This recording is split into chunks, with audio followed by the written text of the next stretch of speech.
Okay, so I'm looking for a sell position here, rejecting these highs. Just tried it once. All right, I'm going to try it here. I think, though, that this thing will go further, but we're just going to see. For now, we'll leave it. I mean, let's see. Oh, wow, that'll be the low. That's perfect. 3R. We'll just see if it can hold. Maybe it'll hold. We're going to see. We're overbought, I think. I'm down to these 25s. 25s is right here. We have all of that passive buying down there, too, waiting to get filled at like the 23s. I think this is a very valid trade. It would cover my previous loss on the day already. I'm going to reduce I think what I'm going to do now at this point is probably reduce my risk. We're at this POC, so I just want to make sure that, I'm going to be watching that we clear this POC for sure.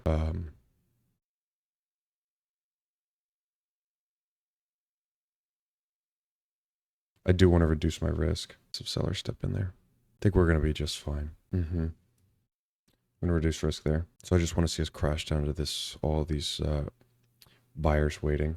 All right, so I'm going to go ahead and just do stop at break even, because at this point, if it comes all the way back up, it's probably kind of not super solid. We're 4 points down off the high, so wouldn't be much. Just looking for the low of this little range here, 25s. And if not, we're protected. So looks like the order book down there is thickening up, which would probably be a better thing for us, showing intent for these buyers that they want to get filled down here at these 23s. And I'm looking for 25. So I think, we're just above the area that these buyers want to get filled, which is a good sign. I think we're going to be okay. And at this point, then the whole, if we get stopped at break even, then that's a good thing, because it means the whole thesis was wrong. The whole thesis of us coming down and testing this low volume node again, because I am looking for a test of the low volume node that we created at the 8:30 open. So if we don't come all the way down, then it invalidates that thesis. But I think we're going to be okay. I think once we break below these like 28s that we're holding, I think it's going to be a quick push down. If we can break below these 29s, 28s, 29s, I think it's going to be perfectly fine. But like I said, our risk management is in a good spot.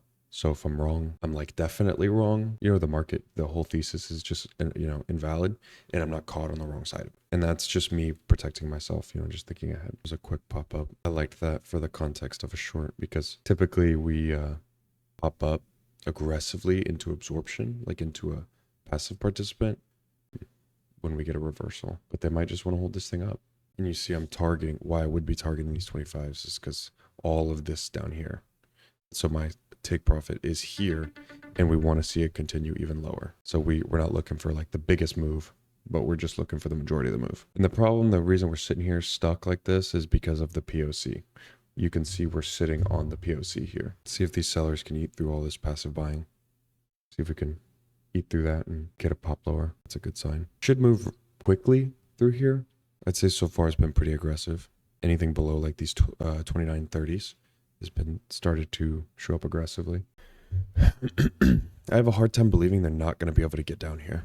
I mean, now of course, this doesn't mean anything until it's filled. It just shows intent. I'm already down 1R in the day, and that's okay, because this will be a 3R, so we'll still be up 2R. Coming up to our TP here.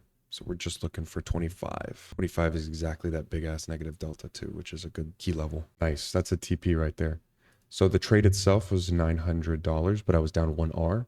So would technically be up about $600 without fees. So I think that's a good trade. And I mean, almost $600 up on the day on this XFA for a Monday is not bad. Trading 2 lots. So, your Mondays, you want to just get your base hits. I think it's important, starting your week out, see how the entire market as a whole is gonna pan out, because you don't know, there might be something you don't know that happened over the weekend. So you kind of want to feel out the market, feel out these participants. And like I said, this thing's probably going to come crashing into this, but that's not what we were looking for. We just wanted to tag our TP, and that was it. So base hits on a Monday. That's it. Thanks.